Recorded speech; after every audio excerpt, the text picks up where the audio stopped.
Milton Friedman was an American economist who received the 1976 Nobel Memorial Prize in Economic Sciences for his research on consumption analysis, monetary history and theory, and the complexity of stabilization policy. With George Stigler and others, Friedman was among the intellectual leaders of the second generation of Chicago price theory, a methodological movement at the University of Chicago's Department of Economics, Law School, and Graduate School of Business from the 1940s onward. Several students and young professors that were recruited or mentored by Friedman at Chicago went on to become leading economists. They include Gary Becker, Robert Fogel, and Robert Lucas, Jr. Friedman's challenges to what he later called naive Keynesian theory began with his 1950s reinterpretation of the consumption function. In the 1960s, he became the main advocate opposing Keynesian government policies, and described his approach as using Keynesian language and apparatus yet rejecting its initial conclusions. He theorized that there existed a natural rate of unemployment, and argued that employment above this rate would cause inflation to accelerate. He argued that the Phillips curve was, in the long run, vertical at the natural rate, and predicted what would come to be known as stagflation. Friedman promoted an alternative macroeconomic viewpoint known as monetarism, and argued that a steady, small expansion of the money supply was the preferred policy. His ideas concerning monetary policy, taxation, privatization and deregulation influenced government policies, especially during the 1980s. His monetary theory influenced the Federal Reserve's response to the global financial crisis of 2007-08.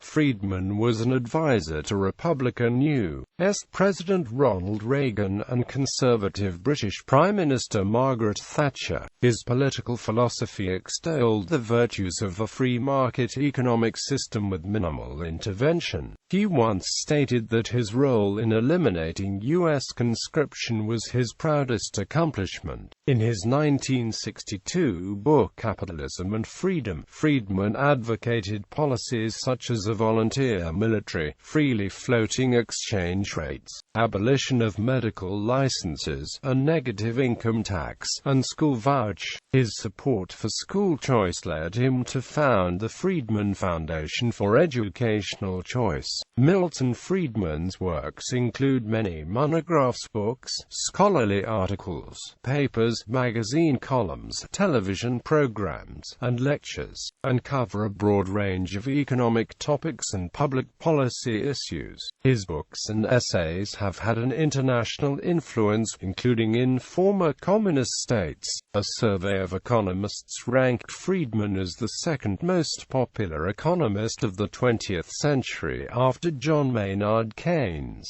and The Economist described him as the most influential economist of the second half of the 20th century, possibly of all of it. Early life. Friedman was born in Brooklyn, New York on July 31, 1912. His parents, Sarah Ethel and Jenno Saul Friedman, were recent Jewish immigrants from Beregzarch in Carpathian Ruthenia, Kingdom of Hungary.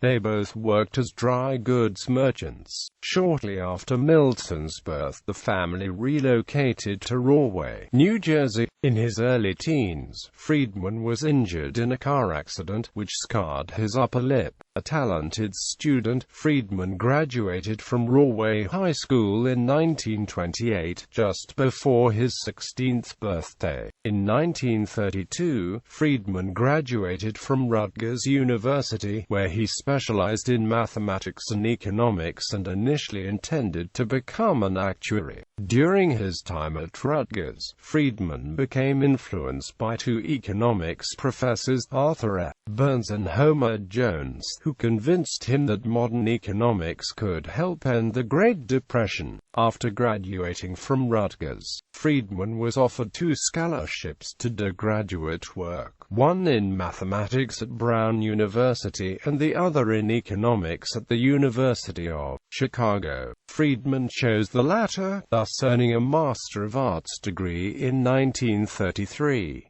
He was strongly influenced by Jacob Viner, Frank Knight, and Henry Simons. It was at Chicago that Friedman met his future wife, economist Rose Director. During the 1933–1934 academic year, he had a fellowship at Columbia University, where he studied statistics with renowned statistician and economist Harold Hotelling. He was back in Chicago for the 1934–1935 academic year, working as a research assistant for Henry Schultz, who was then working on theory and measurement of demand. That year, Friedman formed what would prove to be lifelong friendships with George Stigler and W. Allen Wallace.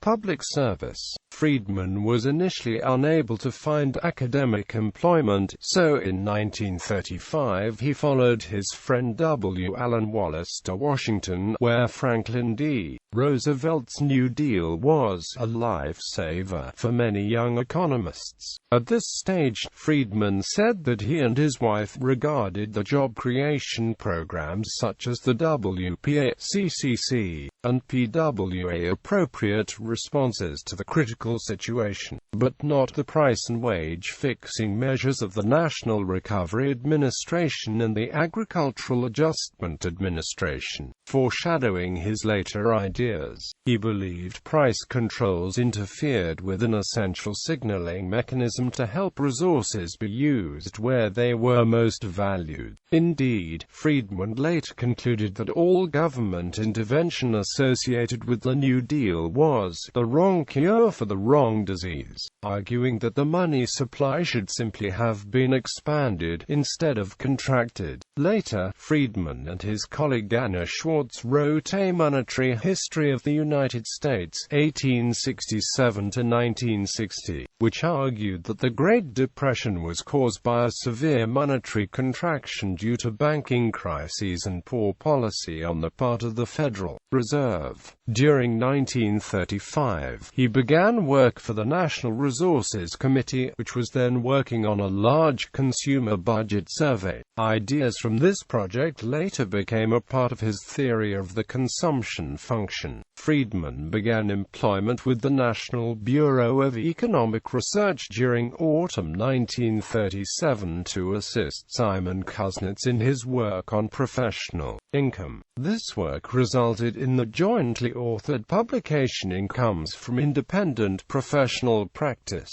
which introduced the concepts of permanent and transitory income, a major component of the permanent income hypothesis that Friedman worked out in greater detail in the 1950s. The book hypothesizes that professional licensing artificially restricts the supply of services and raises prices. During 1940, Friedman was appointed an assistant professor teaching economics at the University of Wisconsin-Madison, but encountered anti-Semitism in the economics department and decided to return to government service. From 1941 to 1943, Friedman worked on wartime tax policy for the federal government, as an advisor to senior officials of the United States Department of the Treasury. As a Treasury spokesman during 1942, he advocated a Keynesian policy of taxation. He helped to invent the payroll withholding tax system, since the federal government badly needed money in order to fight the war. He later said, "I have no apologies for it, but I really wish we hadn't found it necessarily, and I wish there were some way of abolishing withholding now."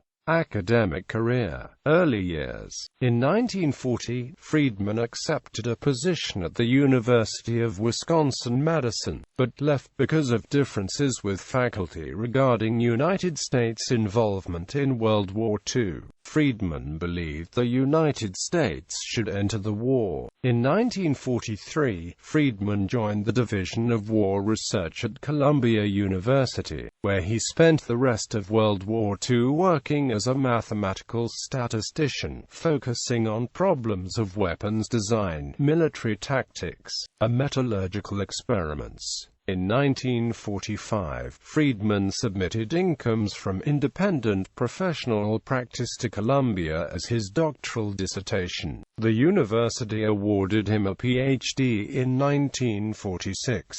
Friedman spent the 1945–1946 academic year teaching at the University of Minnesota. On February 12, 1945, his son, David D. Friedman, was born. University of Chicago in 1946, Friedman accepted an offer to teach economic theory at the University of Chicago. Friedman would work for the University of Chicago for the next 30 years. There he contributed to the establishment of an intellectual community that produced a number of Nobel Prize winners, known collectively as the Chicago School of Economics.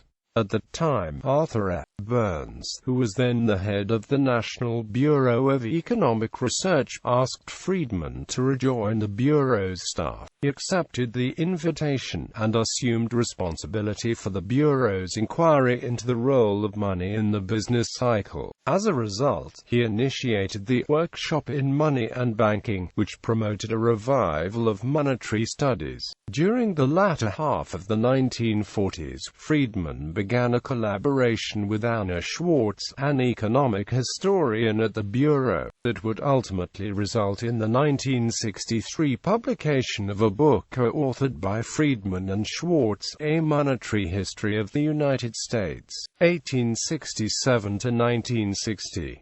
Friedman spent the 1954–1955 academic year as a Fulbright visiting fellow at Gonville and Caius College, Cambridge. At the time, the Cambridge economics faculty was divided into a Keynesian majority and an anti-Keynesian minority. Friedman speculated that he was invited to the fellowship because his views were unacceptable to both of the Cambridge factions. Later his weekly columns for Newsweek magazine were well-read and increasingly influential among political and business people. From 1968 to 1978, he and Paul Samuelson participated in the Economics Cassette series, a bi-weekly subscription series where The Economist would discuss the day's issues for about a half hour at a time. Friedman was an economic advisor to Republican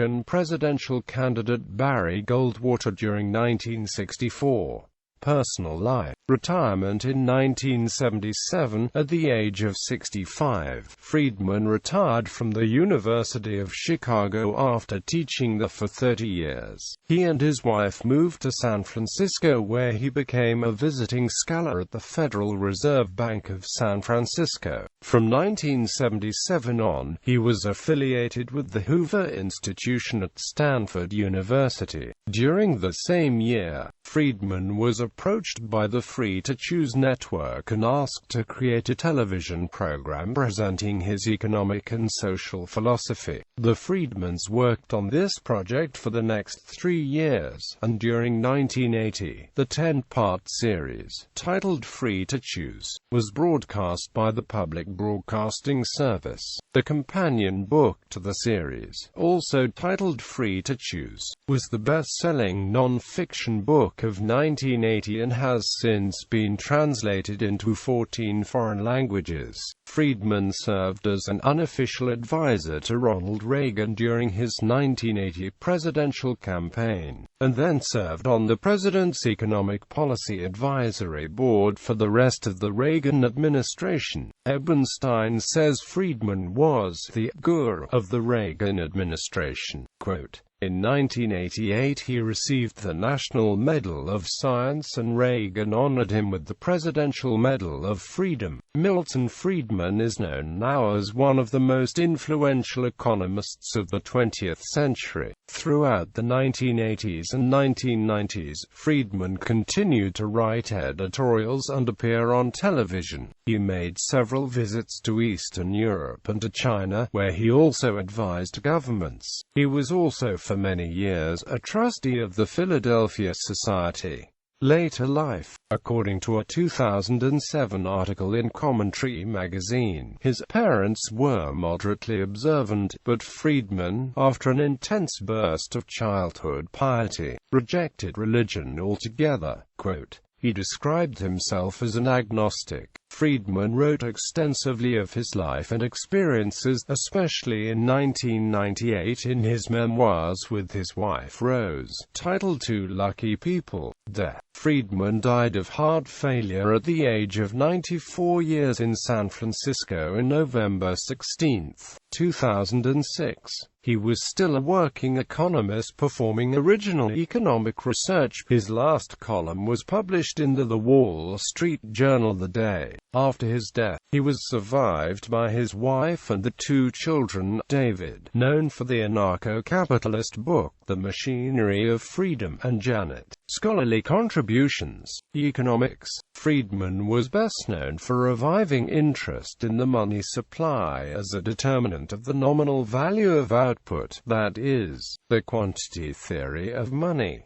Monetarism is the set of views associated with modern quantity theory. Its origins can be traced back to the 16th century school of Salamanca or even further. However, Friedman's contribution is largely responsible for its modern popularization. He co-authored, with Anna Schwartz, A Monetary History of the United States, 1867 to 1960, which was an examination of the role of the money supply in economic activity in the U.S. history. A striking conclusion of the research regarded the way in which money supply fluctuations contribute to economic fluctuations. Several regression studies with David Meiselman during the 1960s suggested the primacy of the money supply over investment and government spending in determining consumption and output. These challenged a prevailing, but largely untested, view on the relative importance. Friedman's empirical research and some theories supported the conclusion that the short-run effect of a change of the money supply was primarily on output, but that the longer-run effect was primarily on the price level.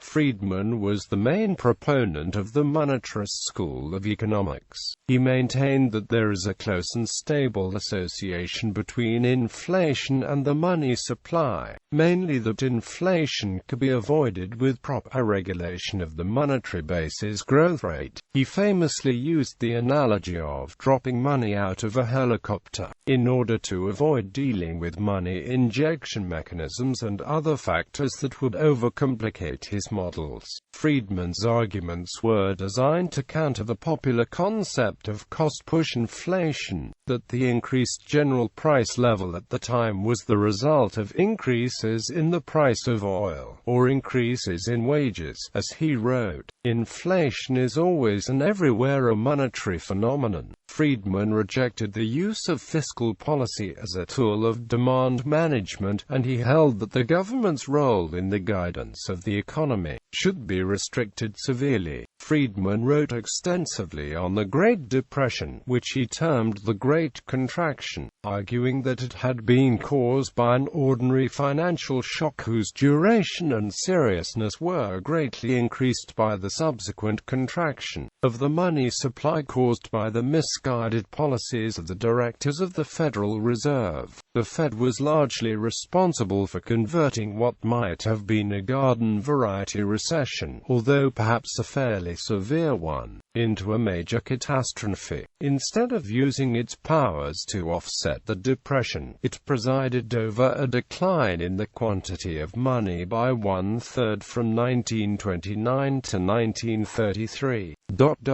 Far from the Depression being a failure of the free enterprise system, it was a tragic failure of government. Friedman also argued for the cessation of government intervention in currency markets, thereby spawning an enormous literature on the subject, as well as promoting the practice of freely floating exchange rates. His close friend George Stigler explained, as is customary in science, he did not win a full victory, in part because research was directed along different lines by the theory of rational expectations, a newer approach developed by Robert Lucas, also at the University of Chicago.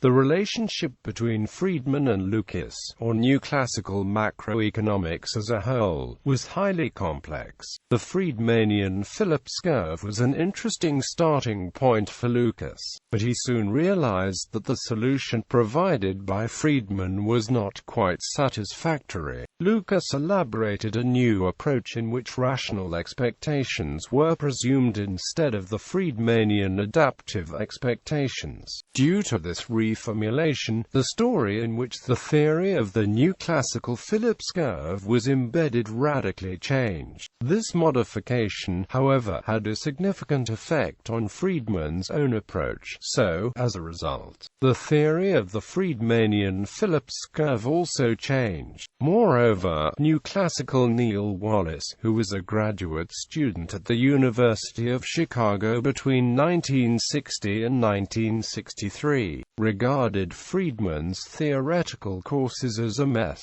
This evaluation clearly indicates the broken relationship between Friedmanian monetarism and New Classical macroeconomics. Friedman was also known for his work on the consumption function, the permanent income hypothesis, which Friedman himself referred to as his best scientific work. This work contended that rational consumers would spend a proportional amount of what they perceived to be the permanent income. Windfall gains would mostly be saved, tax reductions likewise, as rational consumers would predict that taxes would have to increase later to balance public finances. Other important contributions include his critique of the Phillips curve and the concept of the natural rate of unemployment. This critique associated his name, together with that of Edmund Phelps, with the insight that a government that brings about greater inflation cannot permanently reduce unemployment by doing so. Unemployment may be temporarily lower if the inflation is a surprise, but in the long run unemployment will be determined by the frictions and imperfections of the labor market. Friedman's essay, The Methodology of Positive Economics, provided the epistemological pattern for his own subsequent research and, to a degree, that of the Chicago School.